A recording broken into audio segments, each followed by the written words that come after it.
Bom, eu estou aqui com o Cristiano Zanin, o advogado do presidente Lula, que é conhecido de todo o país e que me honra com a sua presença e com quem eu colaboro em alguns processos do presidente. Eu queria alguns esclarecimentos, Zanin, sobre os últimos acontecimentos que me parece que não estão repercutindo como deveriam. A começar pelo de hoje, que é a divulgação pela Polícia Federal, portanto um documento da própria Polícia Federal, dizendo que os documentos que foram entregues pelo Odebrecht para a Lava Jato são documentos que tiveram seus elementos manipulados.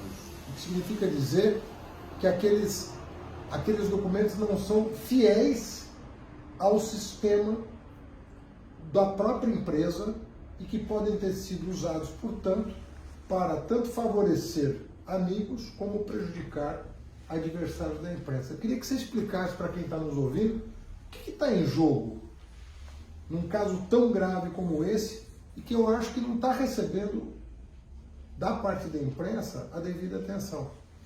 Haddad, esse material foi entregue pela Odebrecht ao Ministério Público Federal. E com base nesse material, várias pessoas, inclusive o ex-presidente Lula, estão sendo acusadas. No entanto, o que nós provamos agora?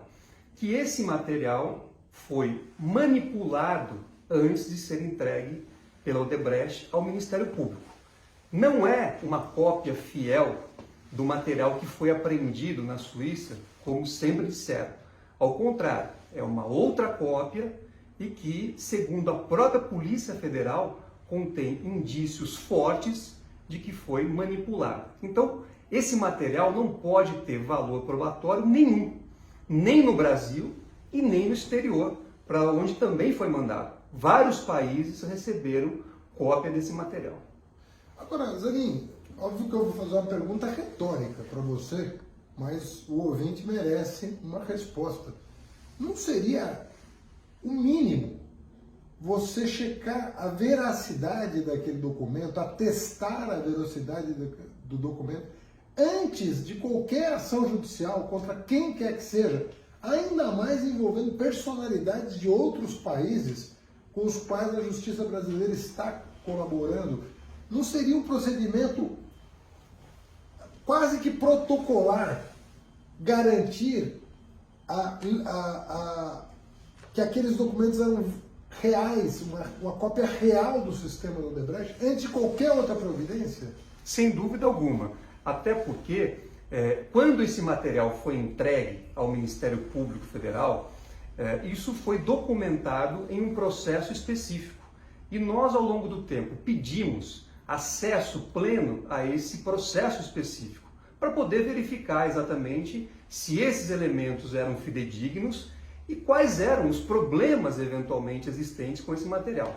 No entanto, esse acesso foi negado a nós, a despeito dos sucessivos pedidos formulados.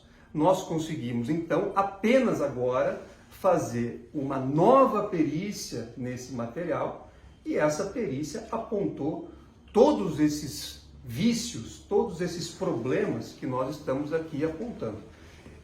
Evidentemente que dentro de um processo normal, o Ministério Público teria que provar a culpa daquele que ele está acusando.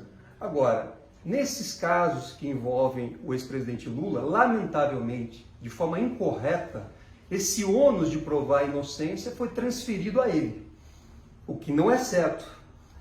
A despeito disso, com esse material, nós provamos cabalmente que o presidente Lula não recebeu nenhum valor da Odebrecht ou de qualquer outra empresa.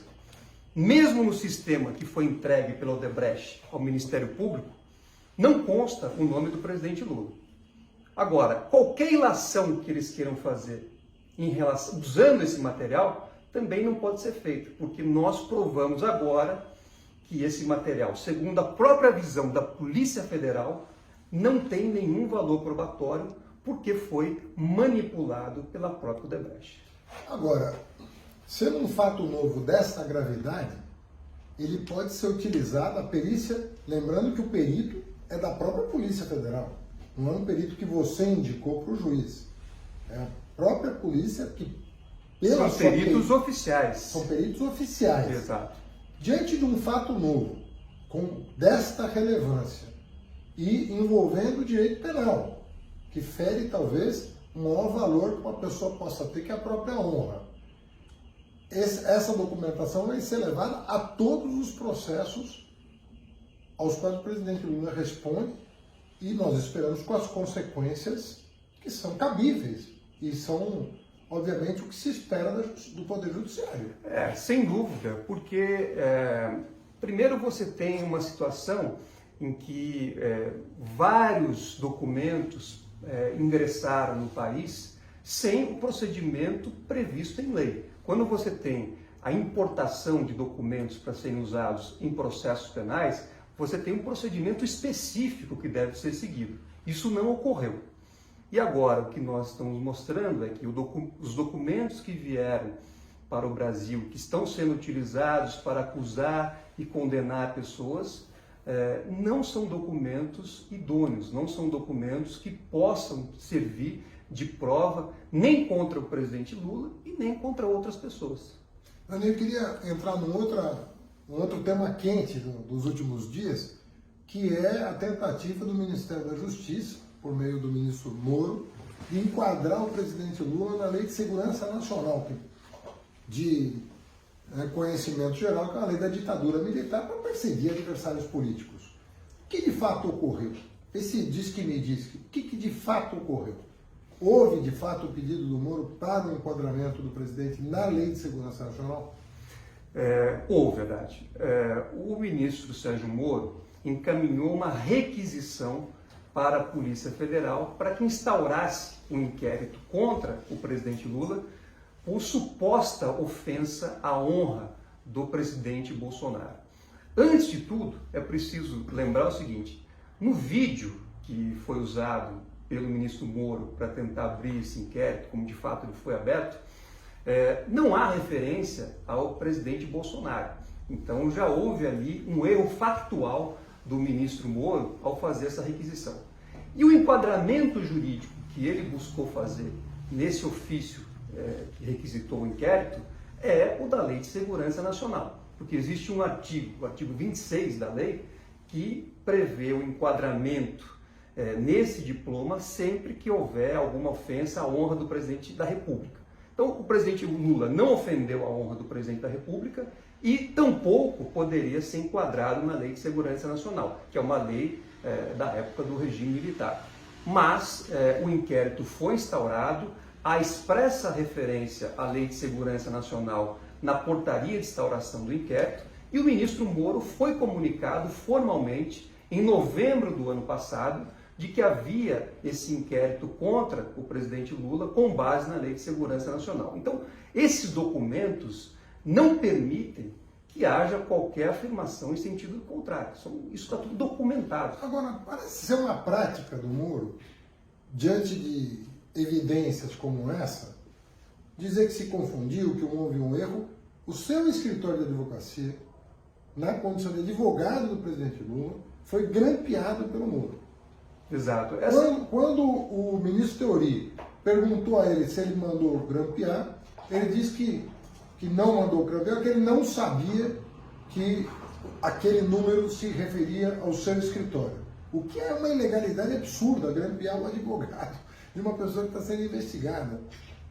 Imagina, ninguém teria direito de defesa se isso pudesse... É uma conquista civilizatória. É uma conquista civilizatória. Você ter a privacidade junto ao seu advogado. Então, mandar grampear é uma atitude autoritária, né, de um Estado policial.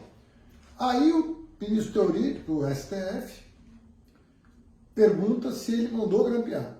Ele disse que não sabia que o número se referia ao teu escritório. Aí, vocês protocolaram junto ao Supremo o documento que mostrava que ele sim tinha ciência de que aquele número era do seu escritório de advocacia. Qual foi a resposta dele?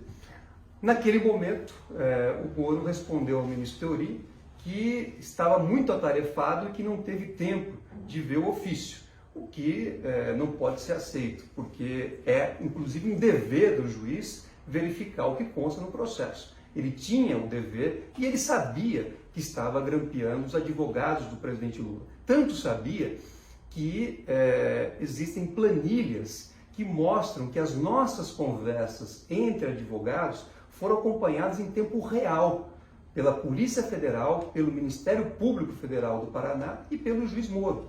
Essas planilhas, elas resumiam as conversas que nós tínhamos sobre estratégia de defesa e elas eram protocoladas na Secretaria da 13ª Vara. Ou seja, esse comportamento, como eu já disse, ele viola não só o direito de defesa do presidente Lula, ele viola prerrogativas dos advogados e viola conquistas civilizatórias. É uma gravíssima violação que não teve, lamentavelmente, nenhuma consequência. Mas ela também embasa o habeas corpus que nós protocolamos no Supremo Tribunal Federal, que está pendente de julgamento, para que seja reconhecida a suspeição do então juiz Sérgio Moro e, consequentemente, seja reconhecida a nulidade de todos os processos que foram indevidamente abertos contra o presidente Lula. Bom, encerro lembrando do famoso vazamento do áudio.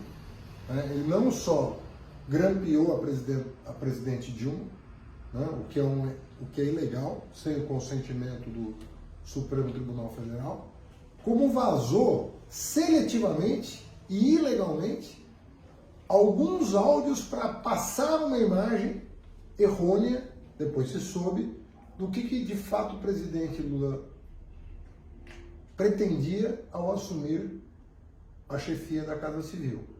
Ou seja, queria ajudar o país, queria ajudar o governo, queria ajudar a resolver uma crise política grave naquela ocasião. Você considera que esse episódio foi o mais grave dos arbítrios cometidos contra o presidente até aqui?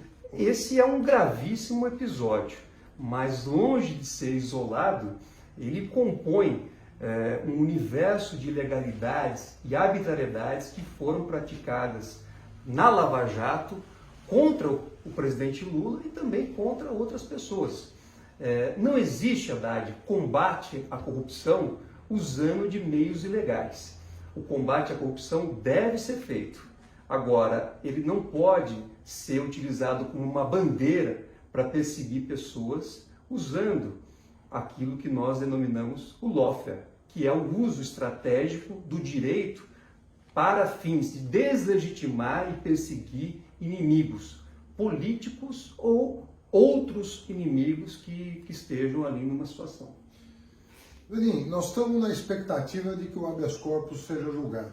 A qualquer momento o Supremo pode pautar o julgamento desse habeas corpus. O que significa dizer que se o habeas corpus for recebido pelo Supremo, isso significa devolver ao Lula o que é do Lula, seus direitos políticos e o seu direito de defesa, de ampla defesa, assegurado pela Constituição. Qual é o grau de confiança que você pode passar depois de tudo que você viveu, um vaza-jato, com tudo que está vindo à tona?